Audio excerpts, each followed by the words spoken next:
God. And this week, what I want to talk about is one of the prophets that we're most familiar with, which is Elijah. Elijah, as many of you may not know, I would suggest to you that he experienced some sort of depression, but we're going to get into that. You see, I want to talk about this because some of you at home right now, not being able to have contact with other folks, not even being able to go to the store, you may be having some feelings, you may be feeling some sadness, you may find yourself in a low place.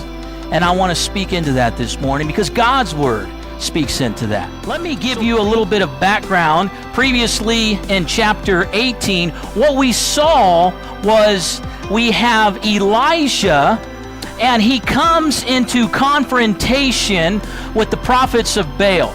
So he goes, and they're on Mount Carmel, and now there's this competition that's taking place. And in this competition, what happens is they're going to see who is the real God. And so what happens now is, he puts forth this challenge to the prophets of Baal. And he says, okay, let's see if your God is great. If your God is great and your God accomplishes this, then that will be God of Israel. If not, then we will serve the true and living God.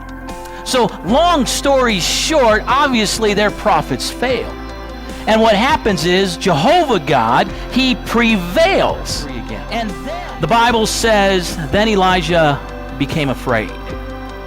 You see, Elijah was overcome with fear after having this great success. And that's how the enemy works. Do we remember when Jesus, after he came up out of the waters of his baptism, then he was whisked away to the desert to be tempted by the devil? You see, Satan wants to come up on the heels of some of our greatest spiritual achievements, and that's when he chooses to almost attack us the most aggressively. Why was he in fear? Well, we have to back up. Remember, he received that message from Queen Jezebel. She sent a message that said, you know what, in essence, what I'm going to do is I'm going to take your life the same way you took the lives of my prophets. And so this caused Elijah to be afraid. Now, I want you to think about that for a moment. He receives a message from one person, and that one person created fear in him. He allowed that one individual to have so much influence over him that it caused him to tremble in fear and then to run. It says that he just wanted to end it. He wanted God to take his life, and his actual response is, I've had enough. I cannot do this anymore. Have you ever felt that way? Have you come off a great spiritual victory, but then all of a sudden you go from the peak and then you drop into the valley. And then this overwhelming cloud comes over you, and you just want to say to God that I can't do this anymore. I have had enough. So what I want you to look at this morning is God's response. He says, okay, I know you're actually experiencing what you're going through, but what I want you to understand is that I am still in control. So what does that mean when we're experiencing some sort of depression or we may be feeling down? God wants you to know, number one, he's journeying with you. Notice that God was with Elijah all along the way in the journey. God didn't leave him. And guess what? God didn't leave you. You see, God wants to remind you in those times of the covenant that he has with you. Do we recall that I will never leave you nor forsake you? That if the Lord is with us, who can be against us? That you are more than a conqueror, that nothing can separate us from the love of God? God is reminding us. But see, how does he do that? Notice he brought Elijah back to the mountain. Church, I want to tell you, if you're in that state, being away from the church is not the answer. Being closer to God. See, God's on this journey with you, but he wants to bring you back into remembrance of the covenant that he has with you. He wants to bring you back into his presence.